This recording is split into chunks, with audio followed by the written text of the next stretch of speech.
नमस्कार, मैं नीलिमा ठाकुर।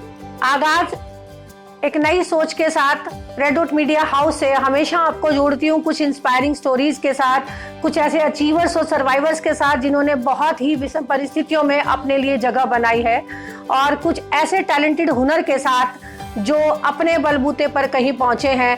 आज ऐसी एक इंस्पायरिंग स्टोरीज के जरिए इंस्पायरिंग स्टोरीज में आपको मिलवाने जा रही हूं मैं त्रिनेत्री मिश्रा उर्फ नीलम मिश्रा से, जो कि गोरखपुर से हैं और मुंबई में फिल्मों में काम कर रही हैं, थिएटर आर्टिस्ट हैं।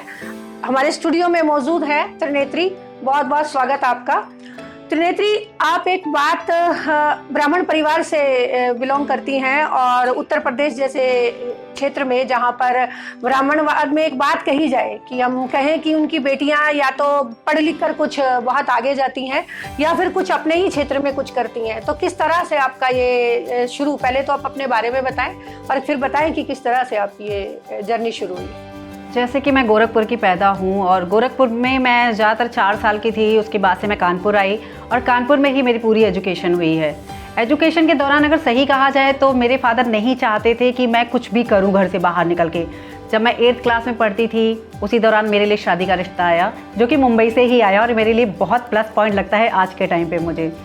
उस टाइम मैं छोटी सी थी, शादी वादी से कभी इंटरेस्ट नहीं रहा। फिर मेरे पापा चाहते थे कि मैं एक पुरोहित बनूँ, क्योंकि वो नहीं चाहते थे कि लड़कियां शादी करके जाके फंसे या ऐसा कुछ करें, पर इंटरेस्ट मेरा कभी उसमें नहीं रहा। 2016 में मैंने जब SI का एग्ज़ाम दिया और 11 सेकेंड से जब मेरा फिजिकल रह गया तो उसने मुझे बहुत तोड़ा है। इतना ज़्यादा तोड़ा है कि मैंने पढ़ाई से एकदम किनारा कस लिया था। उसी दौरान मुझे एक फ़िल्म ऑफ़र हुई और वो फिल्म बनते बनते रह गई। फिर थिएटर से ऑफ़र आया और थिएटर करने लगी। बस कानपुर में कुछ नाम कमाया, फिर मॉम के कहने पर मैं सीधे मुंबई उड़ चली। तो त्रिनेत्री, आप ये बताएं कि आपके पूरे परिवार में, जैसे कि आपने कहा अक्सर माँ बाप की यही बात होती है कि लड़की अच्छे घर में जाए, शादी करे और अपना घर बसाए, लेकिन यहाँ आप जैसे कह रहे हैं कि आपके फादर चाहते थे कि आप पुरोहित बने, तो ऐसा क्यों और किस वजह से वो ऐसा चाहते थे? क्योंकि क्या उनका शादीशुदा जीवन या कुछ आपके पापा का कोई ऐसा एक्सपीरियंस कि वो नहीं चाहते थे कि बेटियाँ मेरी बेटी की शादी हो और वो इस चक्कर में पड़े शादी के? नहीं, ऐसा कुछ नहीं था। एक्चुअली था क्या ना, मुझे शादी नहीं पसंद थी, मुझे लड़के ही नहीं पसंद थे। जितने भी रिश्ते आए आज तक ना मैंने कैंसिल किए। पता नहीं क्यों, मुझे खुद पता नहीं है कि ऐसा क्यों मेरे साथ होता है, लेकिन मुझे शादी में इंटरेस्ट नहीं था उस वक्त, और अभी भी देखा जाए तो नहीं है। जब लोगों के कहने पे थोड़ा सोचती हूँ कि ठीक है देखा जाएगा। तो उस टाइम पापा का मानना ये था, क्योंकि 3 बेटियाँ थे और पापा प्लम्बर थे हमारे, बहुत ज़्यादा हाई एजुकेटेड वो नहीं थे, पढ़े लिखे नहीं थे। हाँ, मॉम मेरी इंटर पढ़ी हुई थी, तो मम्मी को लगता था कि ये कुछ करे, क्योंकि मॉम का जब मेरी मेडिकल में सिलेक्शन होना था तो पापा ने नहीं होने दिया उनका, क्योंकि सिर्फ और सिर्फ दादी चाहती थी। लेकिन पापा को मेरे मौसा जी ने बोला कि औरतों की कमाई खाओगे तो उस टाइम मर्द होगा। तो आपको पता ही है कि जब गोरखपुर से बिलोंग करती तो मर्द कभी नहीं चाहते हैं कि एक औरत वो भी आगे बढ़े। तो मैं भी तो कहीं ना कहीं उसी खानदान से रिलेटेड हूँ।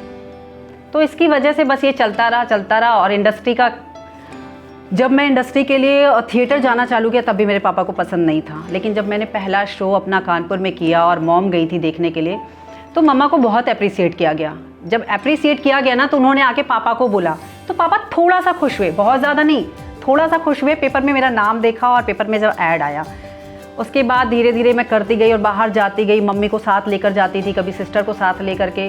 तो फिर पापा को ना, जब पापा को लगा कि नो डाउट ये काम अच्छा कर रही है, क्योंकि मैं शॉर्ट मूवीज़ भी करने लगी थी, सब कुछ मैं पापा को दिखाती थी। फिर उसके बाद पापा ने बोला कोई बात नहीं, अगर तेरी डेस्टिनी इधर लेकर जा रही है तो तू ठीक है, इधर ही चली जा। फिर अभी तो ठीक तो मतलब उनका ये था कि तुम इस फील्ड में अगर आगे बढ़ रही हो, तो उन्होंने तुमको सपोर्ट किया फिर? हाँ, अभी तो नो डाउट पापा मुझे सपोर्ट करते हैं, मेरी माँ सपोर्ट करती है और मेरे भाई बहन दोनों ही। तो एक छोटे से शहर गोरखपुर से कानपुर का सफर और कानपुर से फिर मुंबई का सफर, आपको बहुत सारी परेशानियों का सामना करना पड़ा होगा। तो एक बीइंग एक लड़की, जैसे कि आप एक महिला हैं, तो किस किस तरह की समस्याएं आपके सामने आई? समस्या देखा जाए तो सबसे पहले मेरे पास फाइनेंशियल प्रॉब्लम थी, बहुत ज़्यादा थी, क्राइसिस में चल रही थी मैं। लेकिन थोड़ा सा क्या था, जब थिएटर में कर रही थी, लड़कियों को थिएटर जाना होता है और लोग उनसे पैसे मांगते हैं। लेकिन गॉड गिफ्टेड मेरी किस्मत इतनी अच्छी रही कि जब मुझे थिएटर में बुलाया गया तो मुझे 3000 मंथली पे बुलाया गया, प्लस कन्वेंस दिया गया। और मुझे ABCD नहीं आता था, मैं अपनी रियलिटी बता रही हूँ। मैंने डायरेक्टर सर को एक ही चीज़ बोली थी कि सर मुझे ABCD नहीं आता है। उन्होंने बोला आप आइए और मैं देखती हूँ। अगर पढ़कर तुझे लगेगा कि तुझमें कुछ है तो मैं करवाऊंगा। और इस तरीके से जब मैंने थिएटर का, मुझे साल भर में पैसा आया, मैंने प्लस जॉब भी की, जॉब से इनकम, फिर मैं जब मुंबई पहुंची तो मुंबई में मुझे काम मिलने में परेशानी नहीं हुई। ये बिल्कुल तय बात है कि अगर आप थिएटर आर्टिस्ट हैं, आप थिएटर से जाते हैं तो बॉम्बे जैसे शहर में कम से कम आपको उतना काम तो मिल ही जाता है कि कोई सीरियल्स हैं, आजकल बहुत सारे प्रोडक्शन हाउसेज हैं कि आपको काम मिले। आपने बालाजी के साथ भी काम किया है, उनके सीरियल्स में भी। हाँ, उनके शो किए हैं मैंने, जी टीवी के भी बहुत शो किए, सोनी टीवी के शो किए। प्रॉब्लम कहाँ आती है, जब हम मुंबई जैसे शहर में पहुँचते हैं और हमें कोऑर्डिनेटर मिलते हैं। कोऑर्डिनेटर क्या होता है ना, सबसे पहले ऑफर करता है कॉम्प्रोमाइज़ का, और ना ये लड़कों को पता होता ना लड़कियों को पता। तो कॉम्प्रोमाइज़ दोनों के साथ होता है मुंबई जैसे इंडस्ट्री में, ऐसा लोग बोलते हैं, क्योंकि उन बच्चों को कॉन्फिडेंस अपने पर होता ही नहीं है। अगर आप कॉन्फिडेंस लेकर जाते हो ना तो आप बिना इन सब चीज़ों के काम करते हुए आगे बढ़ सकते हैं। नहीं, देखिए, कास्टिंग काउच की बात तो मोस्टली हर आने वाला न्यू कमर या स्टेबल एक्टर बॉलीवुड में करता ही है। वो तो इस इंडस्ट्री में एक बेसिक थ्योरीज के साथ सेट है। सबसे बड़ी बात ये त्रिनेत्री कि तुम एक बिना फैमिली बैकग्राउंड के, एक फिल्मी फैमिली बैकग्राउंड के इस इंडस्ट्री में पहुंची और वहाँ सर्वाइव कर रहे हो। आपकी अभी अभी एक फिल्म आई है हम सब साथ हैं, जो कोविड के दौरान एक फैमिली के स्ट्रगल पर बनी है, जिसको बहुत ही अच्छा रिस्पॉन्स मिला। एमएक्स प्लेयर पर प्रिया की मूवी है। तो यहाँ तक कैसे आपको ये रोल कैसे मिला आपको? मैं कानपुर के एक दादा हैं संजीवा जी, मैं उनकी शॉर्ट फिल्में करती हूँ और उनके साथ जुड़ी हुई थी। 4 साल बाद हम फिल्म का प्लान कर रहे थे और उस टाइम मैं हिमाचल में शूट कर रही थी। और मेरी किस्मत थी या भोलेनाथ की आशीर्वाद समझ लीजिए आप, क्योंकि मैं उनकी बहुत बड़ी भक्त हूँ और मैं सिर्फ उन पर विश्वास करती हूँ और किसी पे नहीं करती हूँ। उसके थ्रू मेरे पास कॉल गया कि बेटा आ जाइए, आपके लिए एक रोल है। मैं गई, आप बिलीव नहीं करोगे, मैंने ये नहीं पूछा कि दादा मेरा क्या कैरेक्टर है और मुझे करना क्या है। मैं करती गई, किसी को उस टाइम तक नहीं पता था कि मैं लीड रोल कर रही हूँ। अमूमन मुझे खुद नहीं पता था कि मैं लीड रोल में हूँ उस फिल्म के अंदर। लेकिन उस फिल्म में तुम्हारे कैरेक्टर को लोग ने नंदिता दास से कंपेयर किया कि एक नई लड़की आई है और अच्छा बहुत काम किया उसने। क्योंकि नंदिता जी की मैं बहुत बड़ी फ़ैन हूँ और मैंने उनको बहुत करीब से थिएटर में भी देखा है और मैंने उनके इंटरव्यूज़ में भी उनके साथ में मेरा बहुत कंडक्शन रहा जब वो फिल्म बना रही थी, और कई फिल्में भी, क्योंकि वो दिल्ली थिएटर से हैं।